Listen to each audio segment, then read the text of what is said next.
So, how many Avatar sequels are they gonna make? I already watched 3 seasons of that show.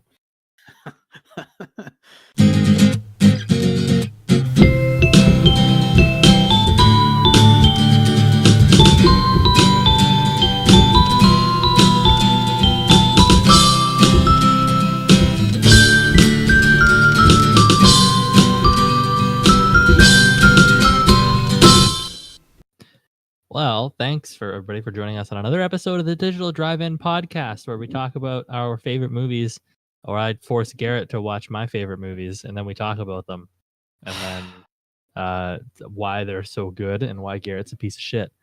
That's most of it, actually. That's gonna take a long time.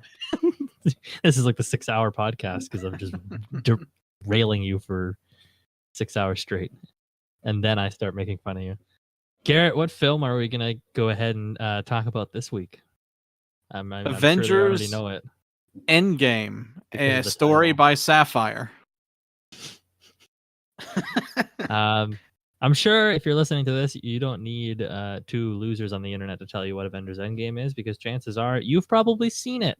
Chances are you're a loser. Yeah, that's true. There are a lot of them out there. And they do tend to navigate to each other, which is why everybody's listening to us. Boom.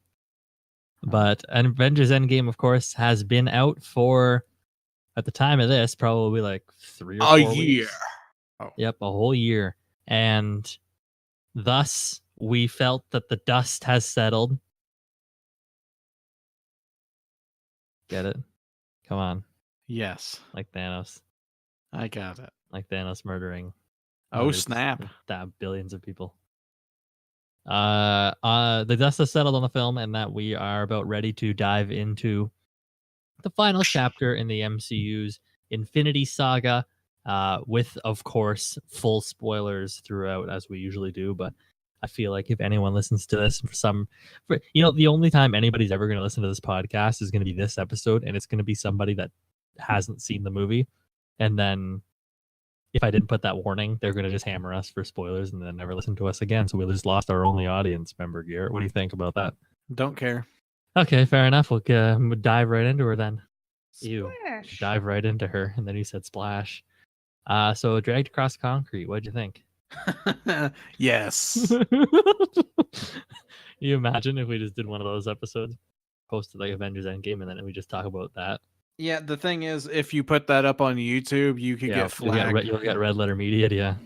Yep. Nobody's listening to this anyway. Garrett, what was Avengers Endgame about? It was about the game that happened at the end. This is true. Of course, this is essentially Infinity War Part 2, is it not? Yeah, it's the aftermath of the snap.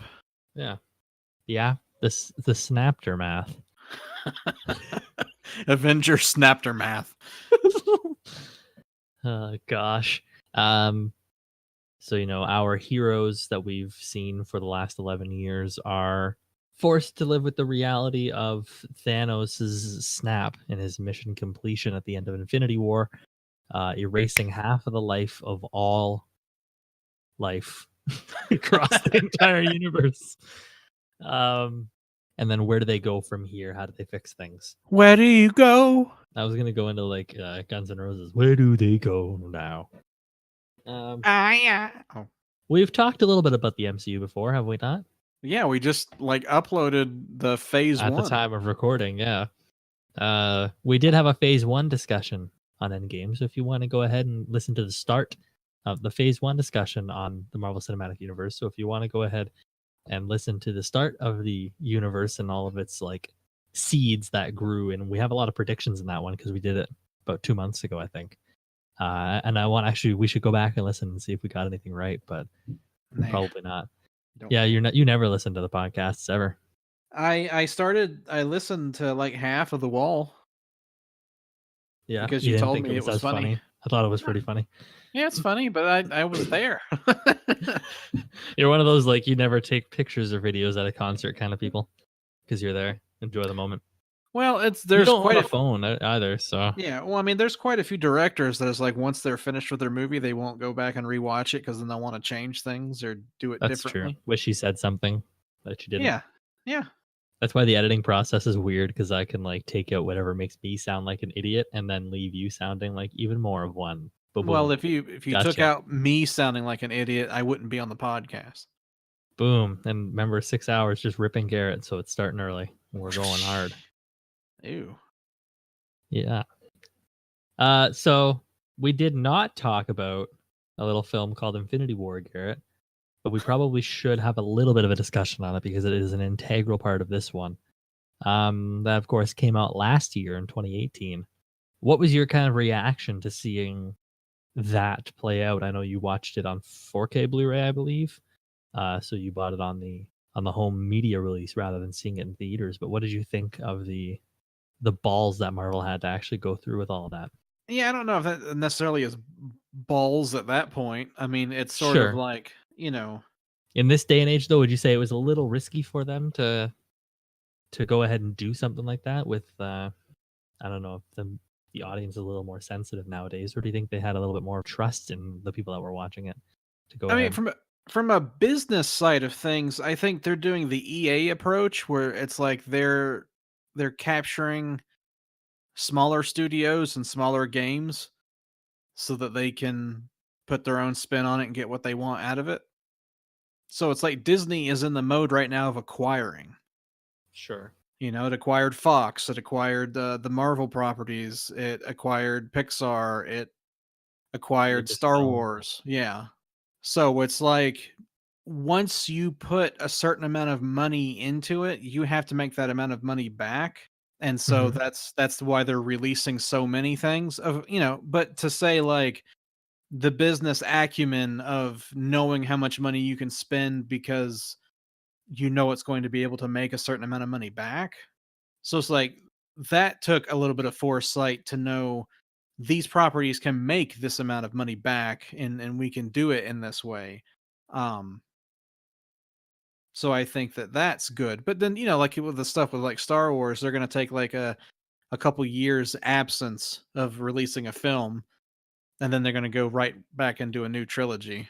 So, I mean, it's like the fact that Phase 3 came out and was going to end with Infinity War is not necessarily surprising. I mean, it's like they've been building up that Thanos is going to be the bad guy, and so you expected him to come at some point.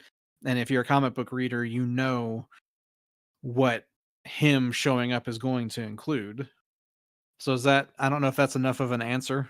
So you pretty much you knew what would be happening when you were going into it. You just kind of wanted to see it play out.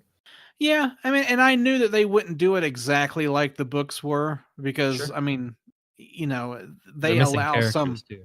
Yeah, well, they allow some cosmic things, some like really crazy things, but the stuff still isn't like really out there. Hmm. Um, so it's like the way that they did it was good and entertaining and fun. Sure. You know, I like the story itself a bit better. I know it's always like the cliche of like the books are better than the movies. And I don't even know necessarily if it's better, but it's just like I like the motivation of why Sure. Thanos is doing everything in the comics better, and I like the fact that you get to see him himself individually getting the stones rather than in the films just like his minions are basically the ones getting it except for like a couple that he gets himself, Right. Well, and some it's of like them are relatively like the adapting the death plot line might be a little too weird, I would think, for general audiences, or wouldn't probably, but I work think well that with them. that story is more interesting, Right. Yeah.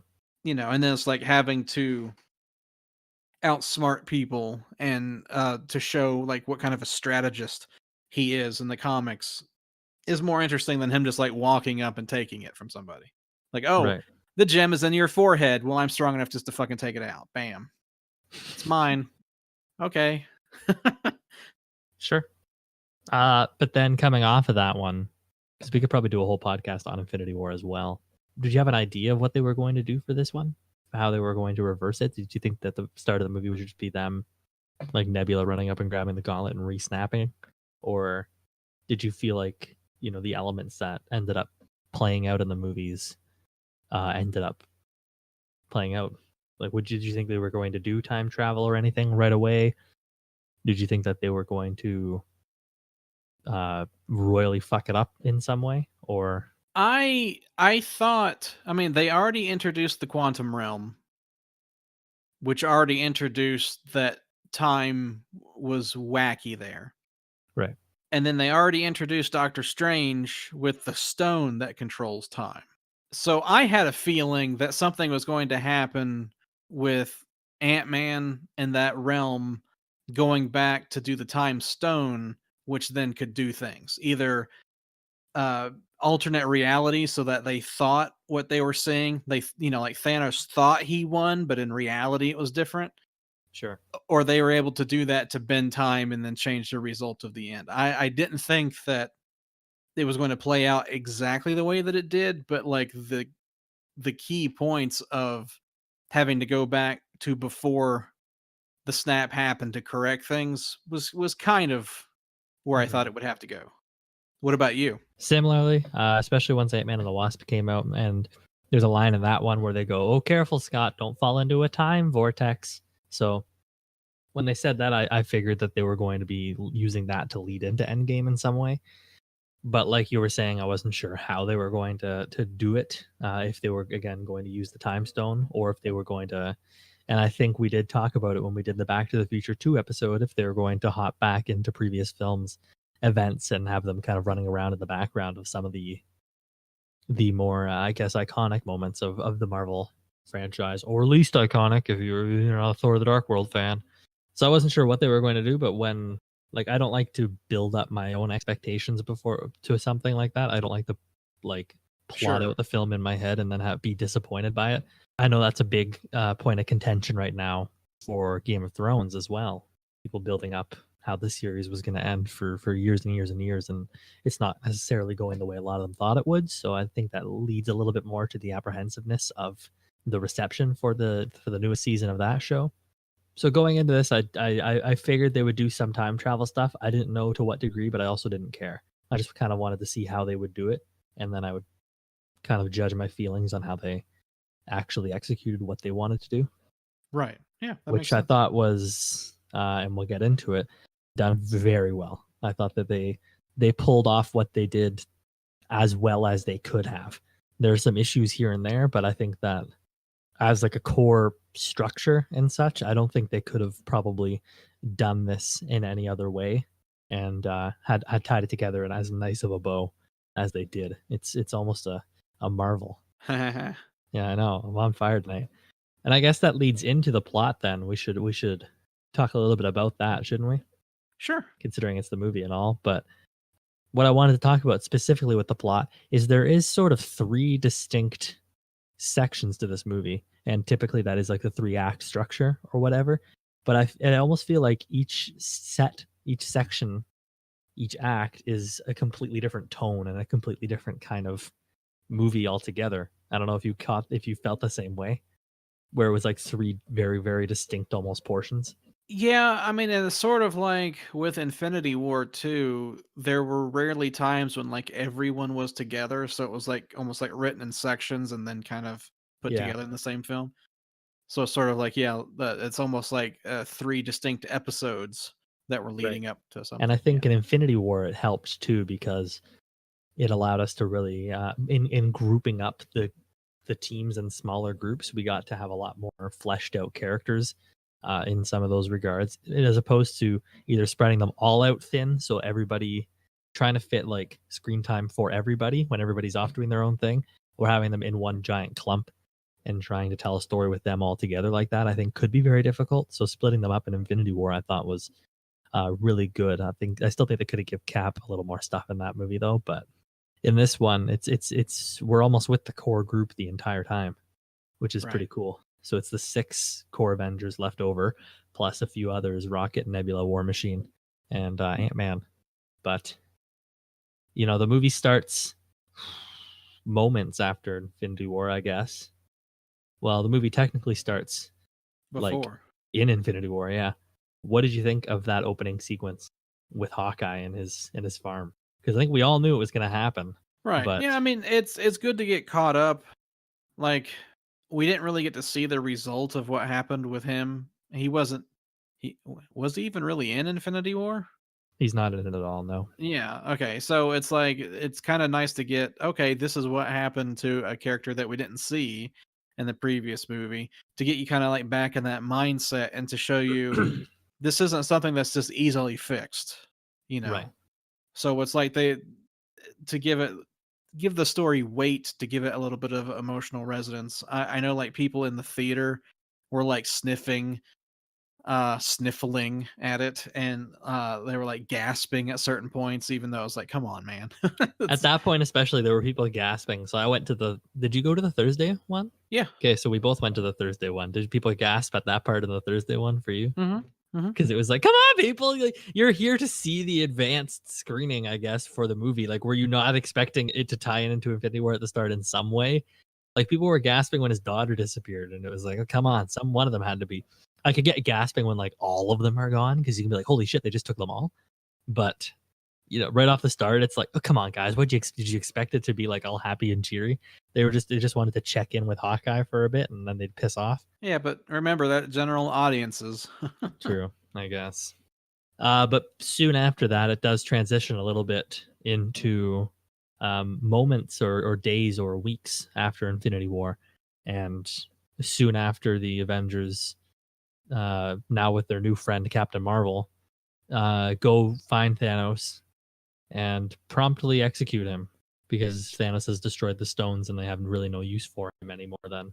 I don't know about you, but I thought Thor cutting off Thanos' head in the first 10 minutes of the movie was it was subverted my expectations greatly. I don't know about you, because I felt that they were going to go there and either fight him and then lose, or they were just going to leave if he didn't have the stones anymore. But I think that the brash decision for Thor was really, really interesting. And maybe we'll get into that a little more, like what it meant. But what did you think? If it had been Superman that did it, everyone would be pissed. You're correct. Yes. Uh, I don't know if that's what is that supposed to be like comic book history or whatever. If Cap cut Thor's head off, would everybody have been pissed? Probably. If Cap cut Thor's head off, yeah, Yeah. everyone would be pissed. If Cap cut Thanos's, they both start with T. If Cap cut Thanos's head off, do you think everybody would have been pissed? Because it's kind of the character's meant to be the symbol of goodness and purity and justice. Yeah. But I then, don't know. But I have a sneaking suspicion that anybody could have killed Thanos and people would have been okay with it. yeah, probably. But then the movie transitions to a 5 years later, and the first section is just dealing with post snap, like a post snap world, 5 years after half the population disappears. What it would be like from a character standpoint, from the people. Have they moved on? Can they move on? Where do they go from here? And it was kind of somber for some of it, very quiet, very almost slow in the grand scheme of a Marvel movie. There's no action in the first hour. What did you think about that? Yeah, I Kind mean, of breaking it down. it's an interesting idea of the fact that the film is stating that people just wouldn't move on. Like technology would stagnate, relationships would take a long time. They're not like populating the earth again, as like the Right. trash was just on the road. Like people Hmm. didn't care anymore. Right. That was it was almost like a post-apocalyptic basically Yeah. Yeah. scenario. I know you had Um, pointed out with Fortnite and its inclusion, which I didn't like initially, but I'm okay with. I've seen it a couple of times, the movie, uh-huh. and it grew on me a little bit more. The first time I saw it, it almost pissed me off because I just thought it was product placement.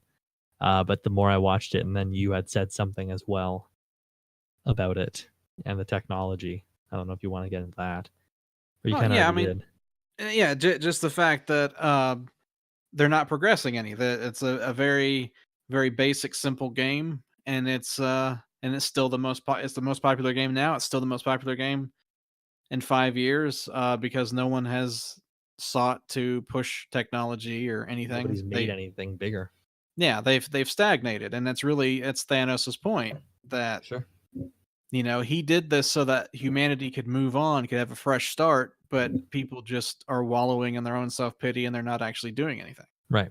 Which one thing that I thought was interesting, like we had talked about, Thanos had the gems, but then he tells them that he destroyed them, and they take him at his word. Mhm. Um, but then like the Tilda Swinton story of like if anything happens to these gems and you don't bring them all back, like the entire universe will be destroyed. It's like, well then Now, why didn't um, that happen? the Russos, I think, had explained it off as the stones in their physical form were destroyed, but their atoms still exist throughout the universe, which is why they're still Wow. technically holding it together, but Wow. using them legitimately is kind of out of the picture. Come on. Come on. I mean, they could have. He could have just said that I scattered them across the universe and have zero idea where they are, and it would have been the exact same, I guess. Well, I don't know because I think it's important in some way to take the stones out of the picture to do the time travel because even if they're just scattered across the galaxy, then the 5 years somebody would be looking for them, right? I don't know. We can get into all that, but there's a lot to talk about in this one. Sure. If you want to hang on to destroying the stones in the first 10 minutes, No, that's fine. because if 5 years later Tony Stark has a daughter, and Thor has let himself go, to say the least. He's fat. He looks like the dude from The Big Lebowski. Ant-Man reappears out of the quantum realm 5 years later. Because Has of a rat. no idea because of a rat. Yes, I like the theory that it's Loki. That's what I'm going with in my head. Yeah, but Loki's dead. No, he survived, and then he came by, and then he did it. I don't know. A rat tapping on a thing. Yeah, it's the luckiest timeline in the world. Though that's the thing is that's the one in 14 million and 65 where the rat touched and opened the portal. The rest of them he didn't, and that's why it happened. I don't know, but That's comic books for you. yeah, I know. Some of it you gotta just like go whatever, I Uh, guess. yeah. Uh, but they all band together and have the idea to go back in time, which is the second portion of the movie. Gotta go back in time. I know I was missing a little bit of Huey Lewis because it did give me majorly Back to the Future feels. They even referenced the movie a couple of times, actually. They call it bullshit. All the rules of time travel in it are bullshit, they say at one point, Yeah, it's like which is, to think you're so high and mighty that one of the best time travel movies, you're gonna go, everything they did, and that's fake. well, I thought I took that scene as like he lists off a ton. They're listing off a bunch of time travel movies, and Hulk saying that like it doesn't work. That's just entertainment or whatever. I Mhm. thought that was kind of It's a nod to the Marvel. audience. Yeah, Marvel trying to say, "Hey, shut the fuck up about the time travel and just watch the goddamn movie, you idiot." And he's Or I don't talking know, directly, write it better. and you're sitting, yeah, see, and you're sitting in the audience going, "I feel personally attacked." Because they are personally attacking me. Hey, Garrett, it's like Hulk talking in the audience on the screen. Hey, Garrett, shut the fuck up and just watch the movie, you dumbass. What? How did they know? Hulk? Bruce? Dad? Um, Chief McLeod? but Snake. Donkey? Oh, Rocky. But they do hop back in time in order to get the stones from different portions in time, right? I don't want to do like a Yeah, we're not basement going to go stones from the beat by basement thing. beat. No. Right. But what do you think of the second portion where they hop back in time? Because I liked it a lot. Okay, they go back to 3 movies. They go back to Avengers. They go back 4 movies, I guess. Well, 3 and a bit. Because they go back to Avengers. They go back to The Dark World and make The Dark World a better movie, which is awesome. They go back to Guardians of the Galaxy and they kind of go back to Infinity War a little bit when they premiere. Um, I, for one, thought that this was awesome. Again, Back to the Future Part 2, though. I don't know. I just rode the wave and I was like, fuck yeah, fuck yeah. Because I think that they do a good enough job kind of dancing around the events of those movies while also like showing them still. Like they don't rely too much on the events of those movies. They almost tell different or extended scenes and moments within those movies. You know what I mean? Right. Like when they go down the elevator and they meet Robert Redford in the Avengers, That's not in the first Avengers movie, but I think it does a really good job of tying in the Winter Soldier into the first Avengers movie, which then ties it into this kind of thing. They did a good job kind of fleshing out the world a little bit more, particularly when they visited 2012 in that movie for the Battle of New York to get those stones. Yeah, they did a good job in the fact of like being entertaining and having fun, and especially having little instances for people that have watched the earlier films. They go, "Oh, I remember that," but it's like as a story thing for structure, it causes so many problems. Mm-hmm. You know, it's like, okay, Thor goes and he takes the hammer that was in that spot. So now when he goes back to the future, that hammer isn't there. So Thor actually lost his hammer before his hammer was destroyed. But now time travel, because we get talk so much about the time travel. What about Captain America saying I thought "Hail it was Hydra"?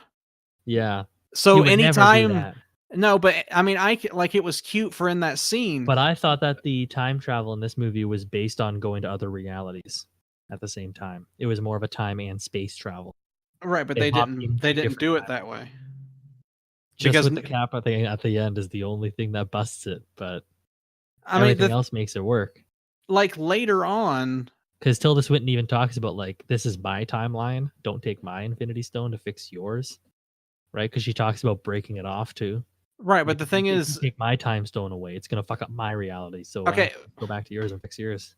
but that wouldn't work because they knew where all the gems were in their reality. If they went to a different reality, the gems would probably be in other places. Yeah, well, I guess I got lucky.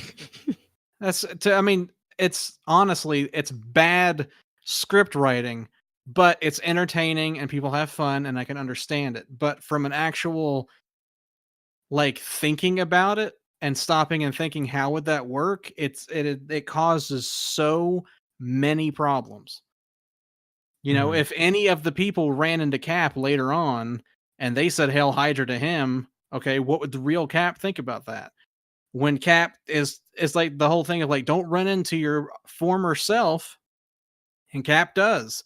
And then he tells himself about Bucky before he finds out about Bucky. Like it's like every single thing they do splinters off. And I don't see how they haven't like created like a massive amount of issues with all the, it's like they should have had a Biff timeline. Even though I know they kept saying you can't change anything in the past once it's in the past, well then you can't take the gems away either. You can't take the stones because you can't change the past. You can't remove them. Mhm.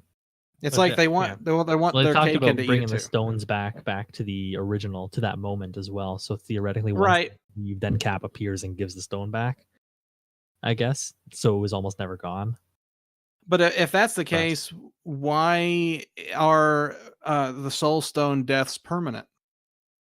If you're giving the soul stone back, don't you get the soul back? well, I don't know. I don't know if that's just how the soul stone works, right? Well, if To that's take the it away in the case, first place, you need to sacrifice something. Doesn't mean you get go it back when you go give it back. back go back an hour before they sacrifice someone and just give them the soul stone. Yeah, see, that could work, but you know, So then no sacrifice and you have the soul stone. yeah. Garrett, I didn't want to do an only time travel podcast. I know. We did 45 minutes on the goddamn fucking Back to the Future 2 one. It's just Yeah, I wish I know. someone like me was in the room to say, "Hey, that's a great idea, but you're going to cause this and this and this and this and this problem." And the thing is, they might have already known that. As I'm sure writers, they they did. might have figured the stuff out and they go, "Well, that's okay." I It's like feel like at the end of the day, they went like, we just need to go for it rather than sure. thinking about all of that kind of stuff. Because I feel like once you try to build one that's, I don't know, airtight when it's something of this scale, it might bring back a lot of stuff or inflate the runtime or something. Because well, I don't And know. I don't. I don't think it would be. I think it would not. It would. It's just like Star Wars. It doesn't make it any more expensive or any worse. And To like, Garrett hates this movie because it wasn't how he would have done it. no, Like I was saying about Game of Thrones off the top. No, and again, Garrett cried. It destroyed his childhood. you know what I rated it. Yes, 1 out So of I was like I 50. said, if you if you take it out of the context or take it in the context that it's in, and it's Yes, just a Saturday afternoon fun comic book story where it's like you're entertained and it's the characters that you've seen for the 10, 12 years, whatever, and you just I mean, not it's not even necessarily the turn off your brain thing, but it's almost like an episode of a TV series, sure. then it's fine. The season finale, Yeah. basically. But it's I people saying like this is the greatest movie of all time, Well, or no. like they're just like bawling their eyes out and they Yeah, have well, I such a didn't either. connection to it. Yeah, it's not a I perfect have a movie. strong connection to these movies. I didn't cry once any of the Right. times I saw it. But, like, yeah, in the way you were talking about there with its, like, sort of if you take it at the entertainment Saturday morning cartoon, because it is that or a comic book basically just brought onto screen, I guess. I feel like at some point it is kind of one of the top ones of those, though, is it not? It kind of, or at least I think, because it feels like a one of those big crossover comic books onto screen, in every kind of way. I don't know what I'm trying to say here. I no, I understand what you're saying. I liked Infinity War better. Yeah, that's yeah. I mean, I think they're I both thought it right was there. yeah, I thought it was a tighter plot. I liked Thanos being it was more Thanos's movie. Yeah, I like the ending of that way yeah. more, you It's certainly know. more unique. I think it's harder to end something. This kind of has the Return of the King feeling towards the ending of it, Sure. which I Yeah. know you also don't like. So Well, that's blatant fan service is not always the greatest thing possible because fans a lot of times have some of the worst ideas. And yeah, if you see like some of the theories that they write on Reddit, it's like, come on, man. and we're That's still talking about Game of Thrones here, everybody. So, yeah. It's I mean that's it. but did you think some of Popular those stuff will be work though? popular. Did you think some of the what did you think about the fan service moments that are in here? Because there are quite a lot. Thor getting a chance to talk to his mother worked very well. Uh them fixing the Loki problem and saying he's somewhere. I thought that worked really well. Hmm. Tony getting a chance to talk to his father, and Yeah. that was strictly done for character development. Yep. That was also he went to a time period that wasn't shown in any of the movies previously, so this is a new thing. Yeah, I I like feel like that. specifically for that reason, so they could build the character there. And Yeah, that's also where it kind of gives Cap the idea, I think, to go back in time because he sees Peggy. Like that's the first time he's seen young Peggy in the flesh since before he went under the ice. It's kind of like that gives him the moment of I have to go back. right. To me, going to previous times that we haven't seen in the films before, but maybe like in between movies, it automatically takes away the yeah, but if you did this, that would change the way that movie turned out. See, you completely take away the Back to the Future 2 thing when you have they're going to a different time period in a different setting than what we've known before. Hmm. And so it's like you can still touch upon those things, but not be buried under the you have to do it a certain way or else it will cause a fluctuation in the universe. Sure. So You almost liked I it more because it went back to the 70s. yeah, Yeah. like it did something a little bit different. Like if they would have had to have gone to a different planet, like if they would have had to go back to the Collector, where Yeah. Howard the Duck and Adam Warlock's cocoon and all that stuff was there, and they had to get one of the stones from him before Thanos got there. It's like that would be interesting. I like the heisty side of things. I think would have been it was an interesting concept, and I wish it would have been more of Hmm. that sort of a thing. Sure. Like Cap trying not to get discovered, like doing the Hydra thing. Even though I don't necessarily like the fact that he did that, but I think that was like interesting. Or Tony being there off to the sideline, dressing up in like a different uniform to try to pick up the box. It's like things like that. And like you said, that kind of ties into the Robert Redford. He wasn't in the first movie, so Right. you get to see other things going on. Same with like Rumlow, Crossbones, and them. It kind of ties all of Shield Hydra into that. I Right. mean, that elevator bit when he says Hail Hydra, when he walks into the elevator, like that is shot for shot. The exact yeah. Yep. Yeah. what the elevator was in Winter Soldier. So it's like little callbacks like that, I think, work better than trying to be like, remember this, Right. and being very overt with it. Like in the same way, Black Widow. I almost wanted to say Black Widow spoilers, but we've been spoiling the whole time. Black Widow's death is, well, the shot of her on the ground is the exact same shot as Gamora. Yeah, I feel like that entire scene though was too similar to the one in the previous movie, Yeah, yeah.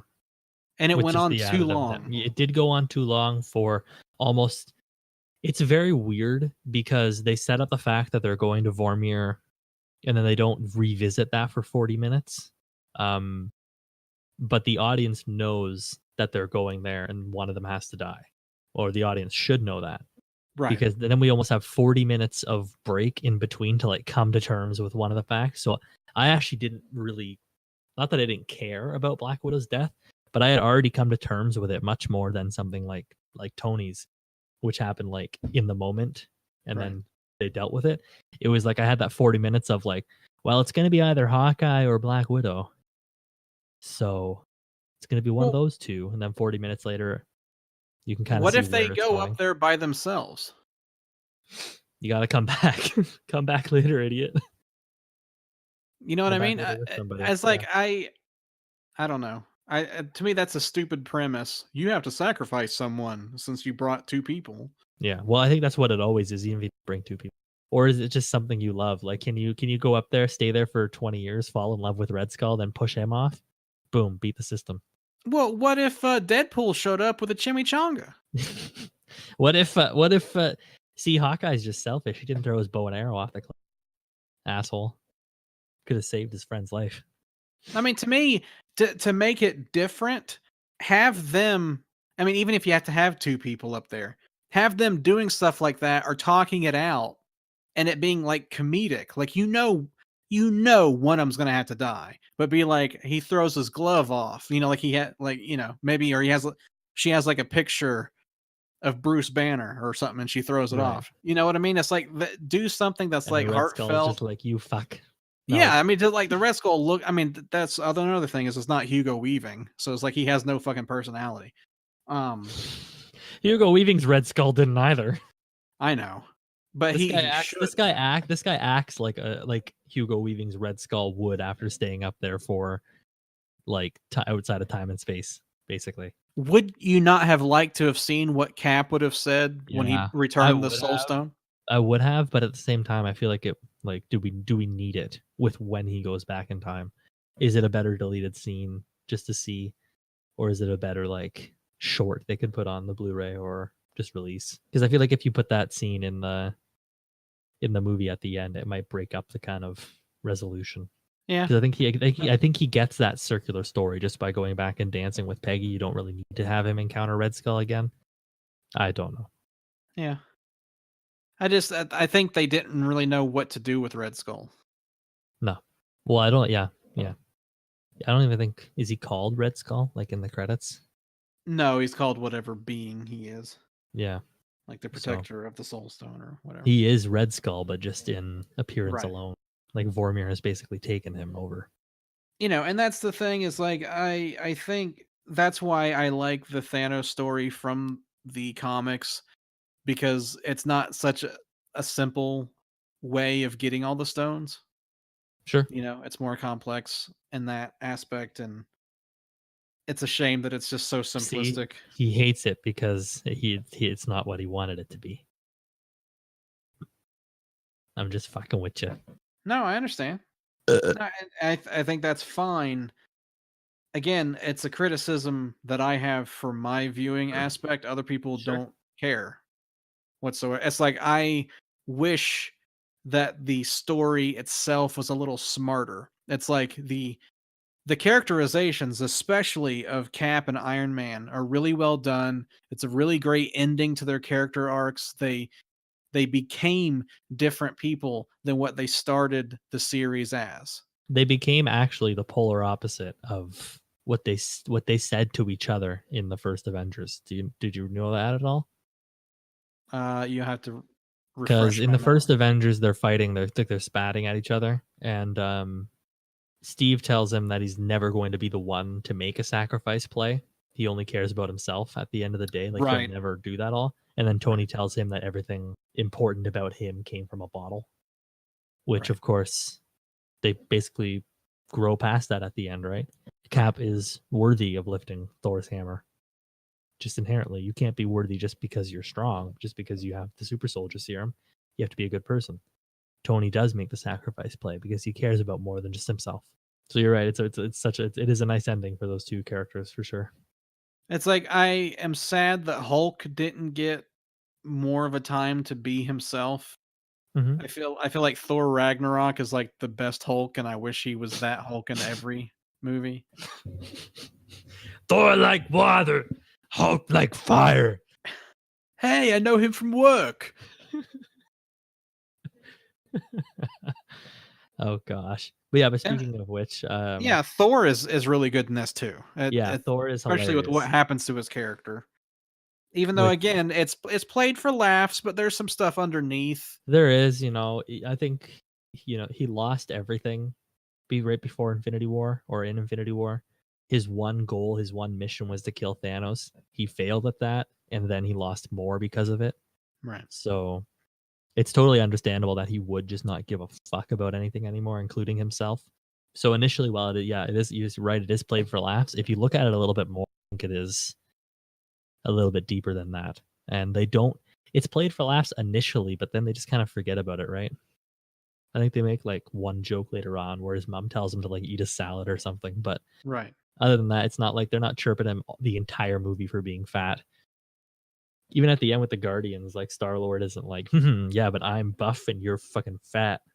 Yeah. Yeah. I'm sure if he's in Guardians 3, I'm sure he'll be back to regular Thor within the first like 10 minutes. He'll hit the Yeah, stair it he'll wouldn't hit the surprise me. stairmaster and he'll be like back to Jack Thor and Star Lord again. He'll just be like, "What the fuck? Why can't I do that?" Yeah, I think they'll probably his first scene will be him working out on the ship. With the with music going. Yeah. It'll be like 2001 where he's like running around an elliptical. That'd be hilarious. But with Thor and all that, Thor's still my favorite Avenger. Still in this movie. I like the arc that he has throughout this, and I'm excited to see what they do with him. I hope he's not done. I think he's not. I think he signed on for like 5 more or something. So that's exciting to see I where they mean, go in the future because I Asgardian. think he just became Thor. Like he just got it with Ragnarok, right? Right. He was so shitty in Thor 1, 2, and Ultron, and then with Ragnarok, well, he's fine in Ultron, but Thor 1 and 2 aren't good. And then this and Ragnarok and Infinity War and all that, like he's coming back. He's amazing.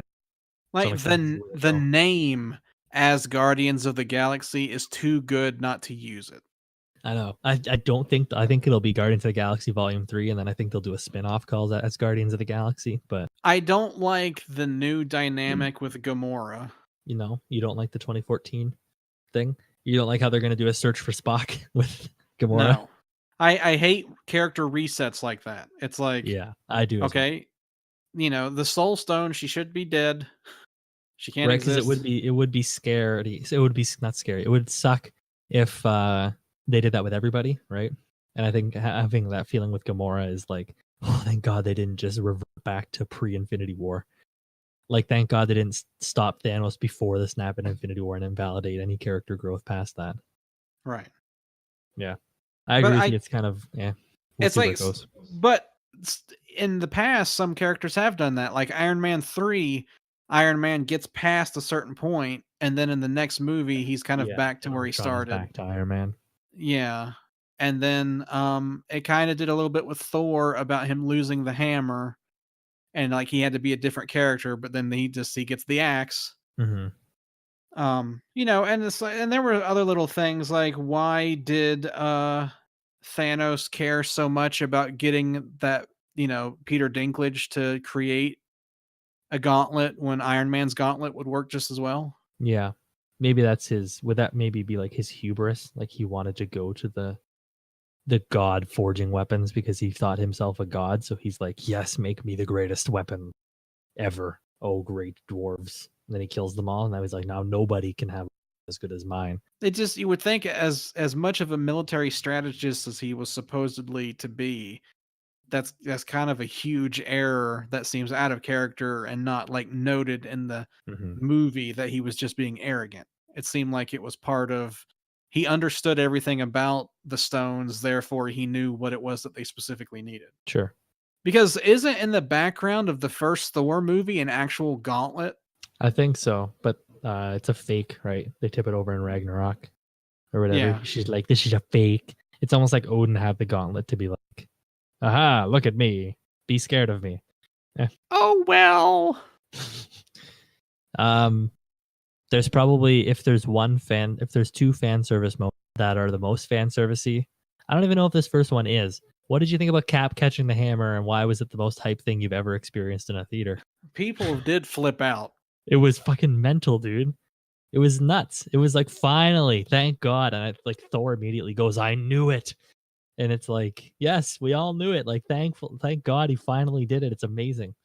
And it's It's true so to the cool. it's true to the comics because he Yes. has, wielded the hammer before. But it's so badass, dude. When he grabs it and then he like starts spinning it, and there's like the long shot from away of him like uppercutting Thanos with it, and it goes like ka-tong when he hits him in the chin.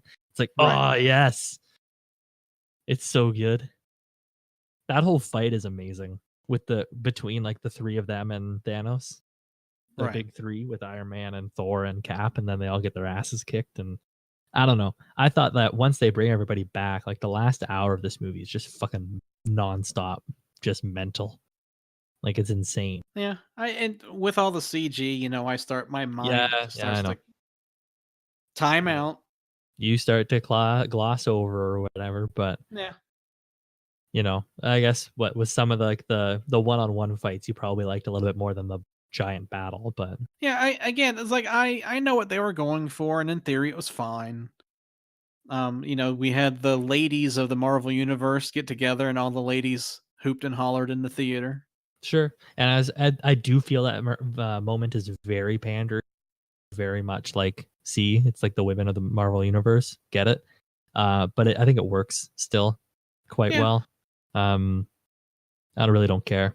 I mean, No, I don't think it we've takes had anything away no, from it. we just had a scene where the three strong men fought Thanos at the same Sure, time, and sure. nobody gave a shit about that because it wasn't out of the question, right? So when you have the women show up, it's like, yeah, whatever, who cares? I feel like the power structure of the Marvel universe is not necessarily very well thought out. It doesn't seem like they Well, under yeah. they don't understand how to write Captain Marvel. They don't really No, understand that's how where I to wanted to write talk to, because you haven't seen that movie, right? right. They don't understand how to write Scarlet Witch, who has reality bending powers but never gets used. Yeah. I mean, Doctor Strange can open portals to other dimensions. Like, why couldn't he just do it over his arm or over his head? I think they're too scared to do some stuff like that. Like they're almost holding like pulling punches on some of these characters, because even like Thor is super powerful. He Right. doesn't really get to be that until, like, I would even argue not even in Ragnarok. A lot of people say that's his most powerful, but he's just like beating up a bunch of Draugr or whatever. Yeah, Infinity Like, War is his he's most Infinity powerful. War when he shows up on Earth, and it's rightfully so, right? He destroys ships, he decimates um like giant armies of that. And then, in this movie you have Captain Marvel fly in and decimate the entire ship in one swoop, which, again, I don't know because you haven't seen Captain Marvel, but what did you think of kind of her at the beginning and then flying in at the end? Yeah, I mean, it's almost like at some points it almost doesn't make any sense to even have her in the movie Sure. because it's like they have her in and then she's like, "Oh, yeah, I have to leave now." Yeah. And it's like I can beat up everything, but we can't have me win because I'm the new one. Oh god, could you imagine if she did deal the final blow to Thanos? How much of the insults would go crazy though?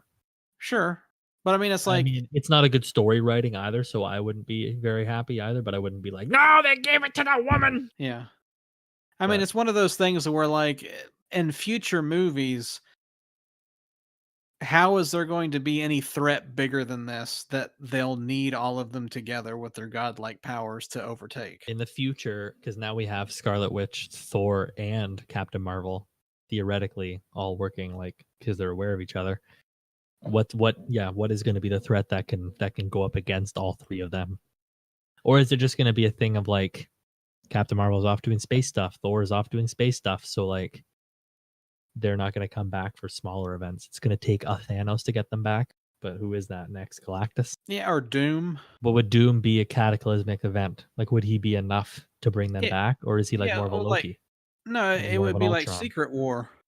Sure, yeah, that would be a mind fuck if like Thor was just a Skrull this whole time. Ugh, I don't like that. Whenever they do Secret Wars, they have to pull that off very well because it's like I don't think Secret War is doable. no, I don't think so either. I got the big thing I do want to talk about though, and it feels very fan servicey just in general. Mhm.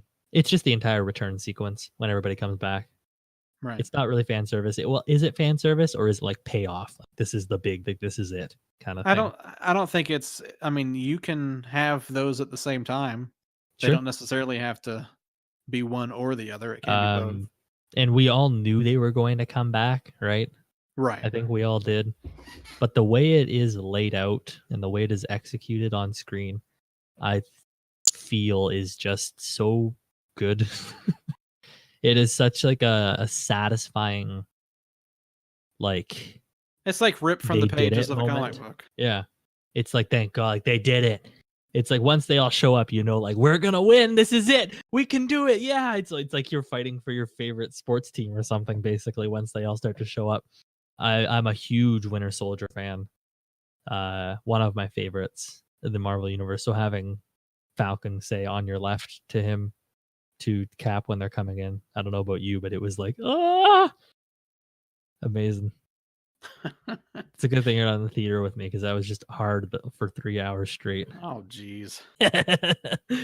uh, um, yeah, and then everybody coming back. That's when I cried. No, I'm kidding. But Mhm. it is so good. And I think the thing that makes it so good is fucking Alan Silvestri. Okay. The music in this movie, the original score for it, I have criticized Marvel so heavily in the past. Maybe on this podcast, maybe when we did the MCU one, I talked about it. I don't know. Um, because and I still don't. I mean, I'm not forgiving them for just fucking forgetting about character themes because I think that's super important when you have something like this. DC does a good job at it and keeping Wonder Woman's theme consistent throughout all the movies. You know, the Lord of the Rings did it in establishing place, character, environment, world, just simply through music. I think Marvel did drop the ball for 11 years on that. Um, but he brings Alan Silvestri for this score. He uses the themes for Captain America, which he wrote, but he also uses a bit of the Dark World score. He uses a tiny bit of the Guardians of the Galaxy one. Ant-Man and the Wasp's score shows up. Captain Marvel's theme shows up. A bit of Iron Man's does as well as of course the core Avengers theme. So finally, when I saw the movie, and especially the first time you hear it is when Tony hands Cap his shield back, and it plays a little da da da da da like the Captain America bit, and I fist pumped. I was like, "Fuck, they did it finally!" In a movie full of things where I was ecstatic the entire time, it's amazing to me to say that the music was probably my favorite part, but it's probably my favorite part. So I don't know about you. I don't know if you had that kind of were you pissed off for 11 years that they weren't themes, or is it just me? Am I insane? Is this the ramblings of a madman yet again, who's been No, talking about time travel for an hour and his brain is fried? I have always thought that DC comic movies had more powerful and select themes that stood out more than what Marvel ever did. Um, I don't know exactly how they approach the writing to music to these things. I mean, it's like even Disney in general, like it's just kind of a generic. I mean, it's I was trying to think while you were talking of other Disney movies. It's like, okay, you have Star Wars, but that's not really it didn't start with Disney. And then like outside of that, Toy Story with like Randy Newman. Mm, no, but It's like it doesn't carry themes through, right? right. So it's like, okay, they've done like specific songs like in their musicals of like Mhm. Lion King and Aladdin. But it's like of like newer things that are more franchise specific. Yeah, it's fairly generic. So it's probably just one of the things that they don't focus on or spend as much money on, maybe. But yeah, I did think that Yeah. they reused memorable themes in this, especially like you said, the Avengers theme. Um, Yeah, which is the only one they have used throughout films. right. In rewatching them all before this one, I did pick up that was the one that they used towards the end of phase 3. They use it a little more. Like there's no goddamn, and I'm like okay, because the music has pissed me off for a very long time, Garrett, and I'm gonna vent my feelings here Go for it. because I think music makes movies a lot. I think it's in a very very integral part of it. Like a bad score to me can ruin a movie. It can ruin emotional moments when you have a score underneath it that's just like, well, this is just fucking trying to make me feel something. You know, it can or when like Aquaman had the score when they're like making jokes at each other during the jungle or in the desert, not the jungle. Why did I say that? They have little. It's because I'm pissed off, Garrett. They had little like you get it. You're supposed to be having fun. They're like ding ding ding ding ding ding. Well, that was almost the Wii music, but like Boop, boop, um, boop. but it had, it's trying to make you feel something instead of being an actual score. So I think a bad score can break a movie, and then something like Captain America: Civil War comes out, and so this is a movie with everybody in it, right? At that time, this is the Captain America movie that has the entire Avengers roster in it and fighting. Why the fuck do you never use the Captain America theme throughout the entire movie? Why the fuck do you never use the Iron Man 3 theme throughout the entire movie, which you seemingly were setting up as being the Iron Man theme? Because you use it a little bit, a tiny, tiny little bit in Age of Ultron, but you don't use it in Civil War. You don't even use the Avengers theme in Civil War. You don't even use like in a minor key to signify that like, things are going wrong. They're breaking up. You don't use any of the scores in a movie like that. And it hurts the movie a bit, in my opinion, to have a score that's just so you have a movie that has a bunch of other stuff that they care about and that a lot of people care about, but it feels like the score is just thrown on and tacked on top. And it's Marvel's done this for years, and it's felt like this for years. Ant-Man is just like unmemorable scores. Doctor Strange's is pretty good. They are up and down throughout, and then finally you get to Endgame and they have musical continuity. They bring in things from the past, and it's finally satisfying. Again, I don't forgive them for like the last 11 years for forgetting about it, but like you were saying, I don't know why they did. Is it a money issue? I don't know. Because you would feel like it's weird because they wrote all of the different themes. It feels like in the same key because you can play the Avengers theme with the Iron Man 3 theme and have it line up. You can play it with the Ant-Man and the Wasp theme and have it line up with the Captain Marvel theme, and it lines up. It all feels well. It all feels coherent, but then they never brought it together until the last movie for some reason. It's really, really bizarre. But thankfully, when they do finally do it, it's like, yay, thank God you did something great. And I think that it, for me, really, really helped this movie and elevated it a little when I'm so pissed off at something like Civil War for using an unmemorable score that doesn't play with the very strong elements that it already has. Um, Finally getting to see that was like just as like a finally moment as Cap catching the hammer, or as everybody coming back, or as them winning the day. It was just as triumphant for me. The end. Yay! Now you Not yay at speak. the end. I just yay that it was good for you. Yeah, which I mean, I don't know if I'm even in the minority because I did see that on Saturday, Sunday, after the movie came out on Twitter, like Endgame score was trending on Twitter. Like people were talking about this score and it being a big deal. They finally used at least Cap's theme because there's no point to not never use that again. That's probably the best like character motif that came out of the entire MCU is Captain America's theme. But you know, I encourage everyone who has seen the movie to just go YouTube and type in Portal's Endgame score and give that one a listen through and tell me it doesn't get you just fucking hyped up. If it doesn't, you have no soul. So, because you traded it for the Soul Stone. There, you got to rant about time travel, Garrett. I got to rant about Look at the that. end. We are the ranters. And that's the end of the podcast, everybody. Da-da-ba-da-ba-ba. No, it's not.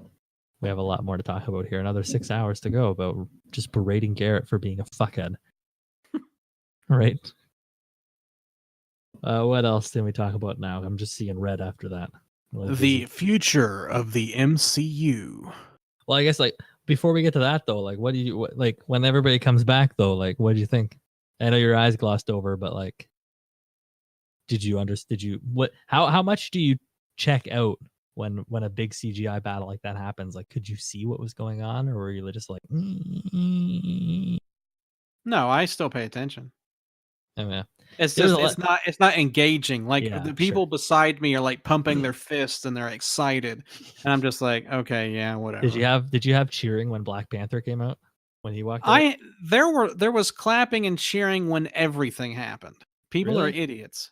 My audience was very tame, um, except for two moments: Cap catching the hammer and Black Panther showing up. Which I live in Canada, in bumfuck nowhere, North Ontario. So put two and two together. It was kind of weird that when Black Panther showed up, everyone was going crazy about it. We're all white. That's the joke. That's the thing here. But yeah, I don't know. Does the films touch people enough that they're excited that their characters come back, or is it just the hype beast thing? And they're like, yeah, movie. I mean, I think some of it maybe is peer pressure. Like they feel like that's Sure. how they're supposed to react to it. The Uh, only thing I think in this and in Infinity War that are worth, there's only one moment that is like a legitimate cheer moment. The rest is kind of just like watch the movie, guys. It's like Thor arriving at Wakanda and then the hammer are your two moments where you're supposed to do something. There's both of them even have like little plot, like they're the same moment in both movies because they arrive or catch the hammer. The character stares for like 5 seconds as if like, yes, applaud me. And then somebody says a funny line. It's the exact same moment. Changed my mind. No, I mean the thing is, these movies are specifically constructed to get a reaction out of you. They Mm-hmm. are crowd pleasers by Yes. design. Yes. Sure.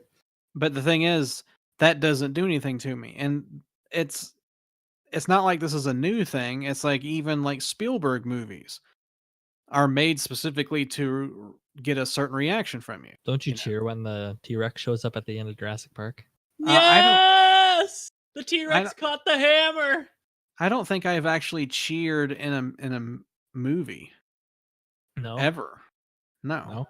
No. Have you ever went fuck off when something you didn't like happened on screen? Oh, frequently. What about have you ever been grossed out or scared to the point where you say fuck off? Um, Okay, not scared. I was watching The Haunting of Hill House today because I decided to catch up on that, and like a bug crawled out of something's mouth and it looked like it was going to be a spider, and I got up out of my chair and left the room and yelled Oh, fuck we'll off see. until it Yeah. happened. Um, It's like when I'm watching, I think it was Persona, and it just does the hard cut to like the tarantula, and I'm like, why? yeah. There's See no that. symbolism to that. It's just pissing me off. There is symbolism to it, but it's pissing me off. If I see like actual like footage of surgery, like Okay, that kind of freaks me out a little bit when it's real. right, I know some of that has to do with the fact that when I was young, I had a lot of surgery. right. So it's like almost PTSD in that aspect. It's like killing of a sacred deer. I think that's real at the start, isn't it? Yeah, that didn't really bug me Yes. though. That Oh, yeah, but that didn't bug me. selective PTSD, my favorite kind. Yeah. PTSD when convenient. I think it's like it actually has to be a real surgical room and like someone actually being knocked out, not like operating on a cadaver, but like an actual Right. person. Yeah.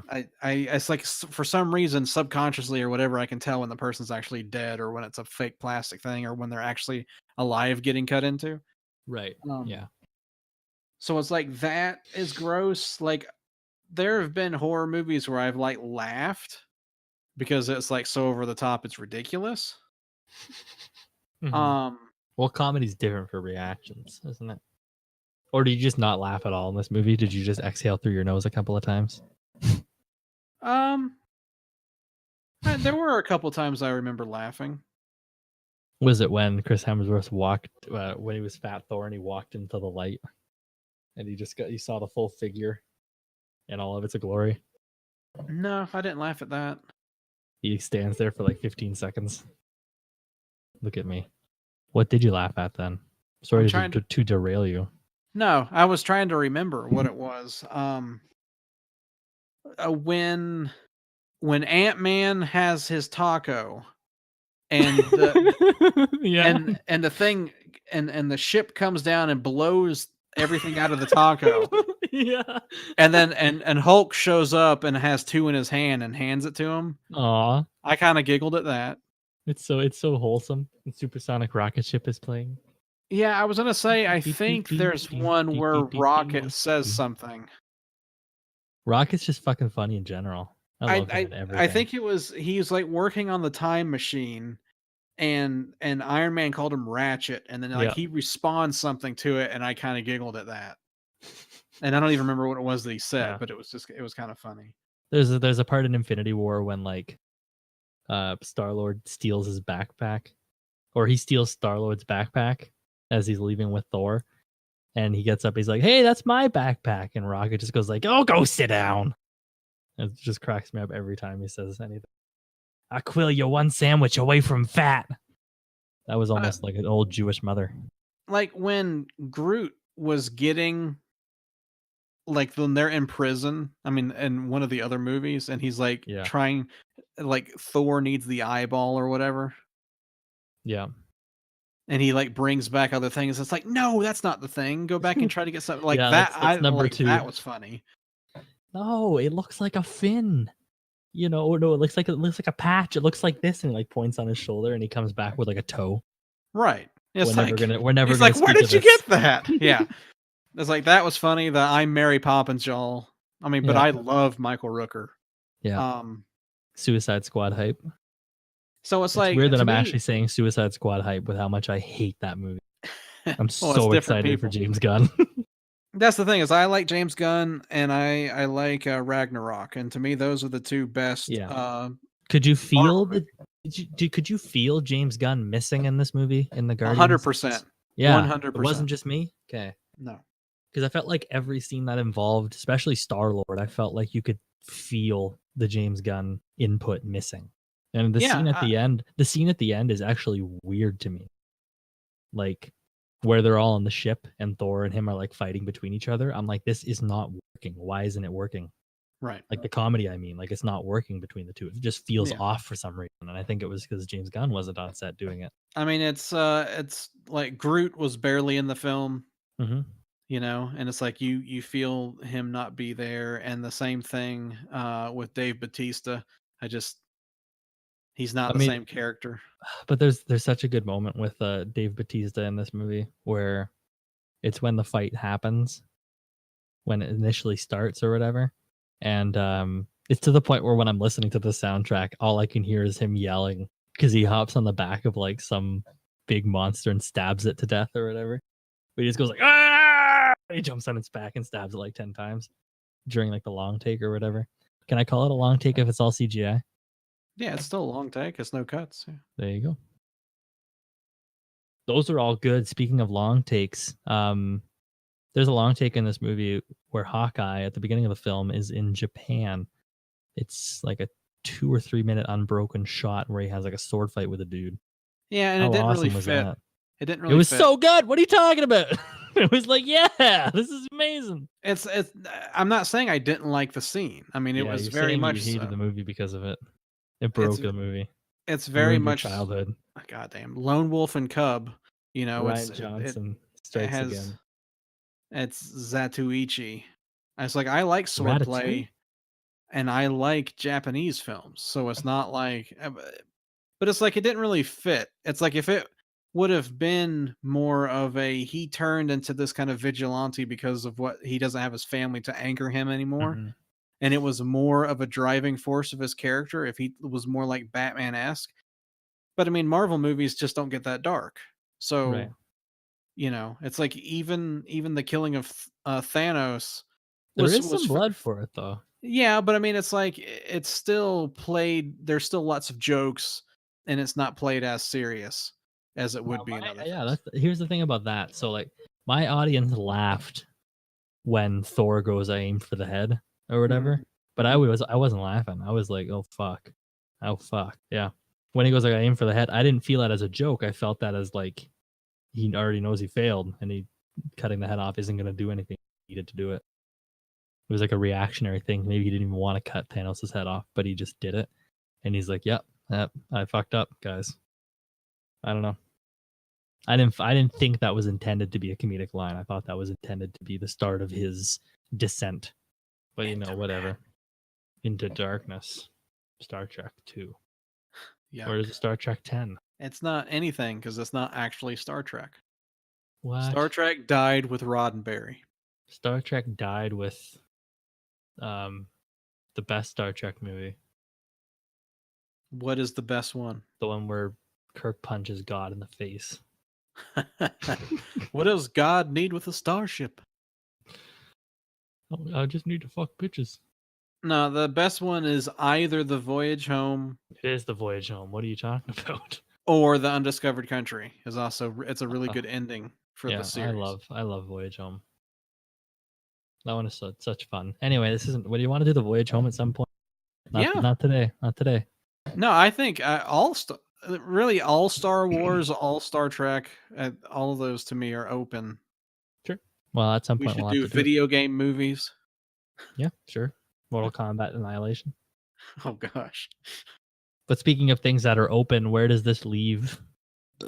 This movie leave the Marvel Cinematic Universe, kind of to tie things off, because we are going a little. But it makes the next Captain America weird because he doesn't have any superpowers. Sure. He's just a good dude. But isn't that all you need to be Captain America? No, you good have to dude be and super bitchin' strong. wings. And are you just mad because he's black? yes, fair enough. I'll cut that. But like, because it is. Do you find this movie to be a very definitive ending? If you stopped watching Marvel right here, would you be satisfied? Yeah, if you never watched another Marvel movie again. There's no impetus for me to continue watching. Sure. I mean, it's like the thing that will make me watch, besides you and I talking about them, which is probably the biggest reason I will continue to watch. Is going to be I'm such a shill. Yeah, is going to be that I really like the director. So like when James Gunn, or Taika does another one, right? Does another one. That would be good. Or if S. Craig Zoller does one. Oh Jesus, I'd love that. If David Lynch does one. Fantastic Four. S. Craig Zoller. If they find a hologram that has Stanley Kubrick's memories and he decides to direct a new film, it's just Stanley Kubrick in the back going like, "Guys, I only wanted to do one thing my entire life, and that's make Howard the Duck 2." It was my Duck Harder. Ew. I just want twice the amount of duck tits, guys. Yeah, I mean, so it's like, the big movies, whenever they figure out who the next big bad is, I think they probably need to have smaller movies. Now, if it's Doom, will you be there day one? Oh yeah, I love Doom. I would like fan. to actually see Doom done correctly. I just want fucking Noah Hawley to do his goddamn Doom movie. I would love to see Silver Surfer on the actual DCU, MCU. Yeah. Because Keanu again, Reeves. Gosh, you're so difficult to talk to. Yeah, but it's been like 23 episodes by this point, and also other podcasts. It's been almost a year, Garrett, and you fucking haven't picked up on this by now.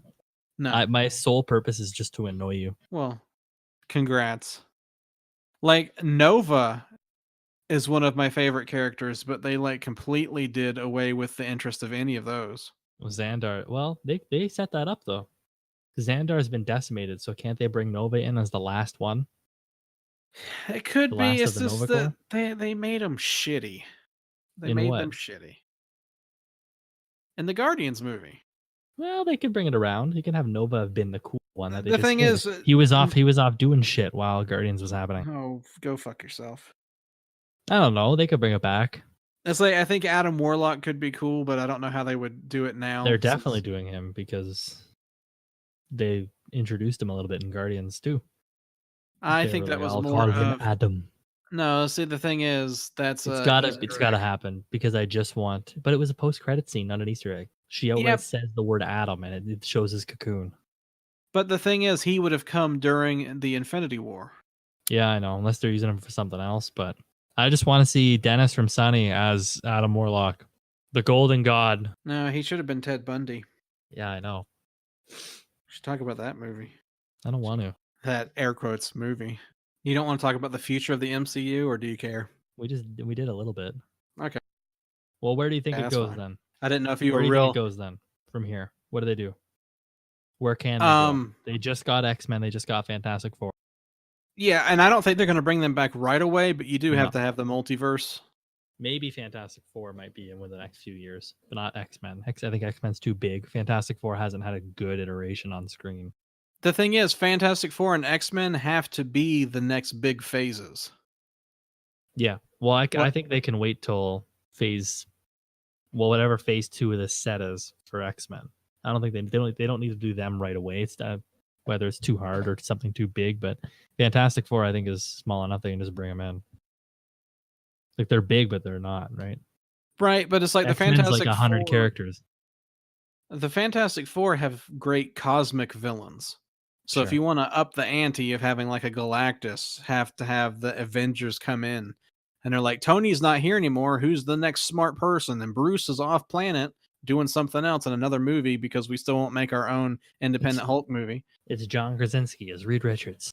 No, the thing is, Reed Richards needs to exude intelligence. Sure. So You Mark need like Ruffalo. Jeez. No, you need like a Viggo Mortensen. He's You too need like old. You need like a Daniel Day-Lewis. That's Why you need, busting my balls? Yeah, you need a Robert De Niro. No, you need an older guy because remember, like the Reed Richards that I grew up with anyway, already had like the graying at the Got it. temple. Michael Douglas. He's already in it as Anakin. Scott. But he's Come on. smart. He's not actually smart. I'm saying we need Neither someone. You need someone to where you look at their face without them ever saying a word, and they appear intelligent. Just put glasses on John Krasinski. No. Oh gosh. Nicolas Cage. Yep, there we go. Is Mr. Fantastic. Oh, someone's coming from the sky. Only if we have Owen Wilson. Wow. Wow, flame on. Hey guys, I'm like on fire. Wow, you guys seeing this? Wow. And Jackie Chan wow, as it's clobbering the time. thing. What if they just Chris Tucker is the thing. Let's get Chris Pine, or I got a good Chris. Chris Evans should be Human Torch. Wait a minute. Just think about it. Anyway, fuck it. Who knows where they're gonna go from here? Somewhere. The next phase will be fucking Doctor Strange 2, fucking Captain Marvel 2, Black Panther 2, a new thing, Eternals, Black Widow, which won't be connected to anything because it's a prequel. One other one, probably a new thing, and then a team up movie. I mean, I think wouldn't they'll be just do surprised. I wouldn't be surprised if they have things that are like before Endgame or in between those 5 years, and they don't actually continue past this story for a while. Now that'd be an interesting like Black Widow movie if it was in the 5 years. I kind of think like that's how they're going to do it, and I think it all depends on how this Spider-Man movie changes everything. You know, especially with Mysterio. Yeah, and how it's gonna set up because this Endgame was our ending. This is our kind of icing on the cake epilogue, I guess. Homecoming 2, whatever it's called, Far From Home. Bone Coming. It's kind of our epilogue. Bone Coming. That's called Prom. Ew, Bone Coming is just gross in general. Anyway, that's Matthew Fox. Everybody. Matthew Fox should be Mr. Fantastic. Yeah, and then he could stretch his arms really wide and just punch women in the badge. Oh, gosh. Remember when he did that on a bus? Falcon Punch. No, that's Anthony Mackie. Well, if you like the show, everybody, I'm just going to hard cut it there. We're almost at 2 hours. If you like the show, we feel sorry for you. Yeah, if you like the show, if you listen to us ramble about this for too long, you deserve a medal. Let us know who you are out there, and we'll send you a medal. It'll just be like the Office one, where it's like a crushed up can on a string, but still not better than nothing, right? If you do like the show, feel free to leave us, the usual, what usual YouTube people say, I guess. Like and subscribe, whatever the fuck it is. Ring the bell, ding ding, little motherfucker. Spread the word. Tell all your friends about the show. What am I doing right now? I don't know. Tell your friends about the show. You don't have any friends because you don't exist because nobody's listening. But also follow us on Twitter. You can follow us on Twitter at digital_podcast. You can follow me on Twitter at Alex's Reviews. And you can follow Garrett on Twitter at Garrett Donardo. We post new videos every week. And we're also going to be, I've said videos, new episodes of the podcast every single week, but we're also going to be working on, in the near future, of course, some other projects. So please make sure you check out our YouTube channel if you're not listening to this podcast already on there. In that case, you can just, again, hit that like and subscribe and ring the little bell, ding, ding. We'll be working on some special content, hopefully in the next few months, some other things that we're kind of excited for, and we hope you are too. Mystery movie next week, I guess, because doing. Oh no, next week we're going to be talking about S. Craig Zahler's Dragged Across Concrete. That's right, it's finally here. I think we've talked about it a couple other podcasts, and we definitely did Brawl in Cell Block 99. So if you haven't seen Dragged Across Concrete, it is now available on Blu-ray and available to rent as well. I'm not plugging it. They don't sponsor me, although they should. But that's what we'll be listening to next week, so make sure you... Whatever. I don't even know what I'm talking about anymore. I'm so far off the rails now. I'm just zoning out. Are you there still? Did you disconnect? I did. Okay. I'm looking at Facebook while you're going through everything. I think you're looking at deep fakes. I'm looking at Rule 34. So anyway, thank you for listening. Make sure to do all those things I just said. I'm not going to do the entire spiel again. But if you like the show, if you like the show, you can follow us on Twitter at digital_podcast. No. No.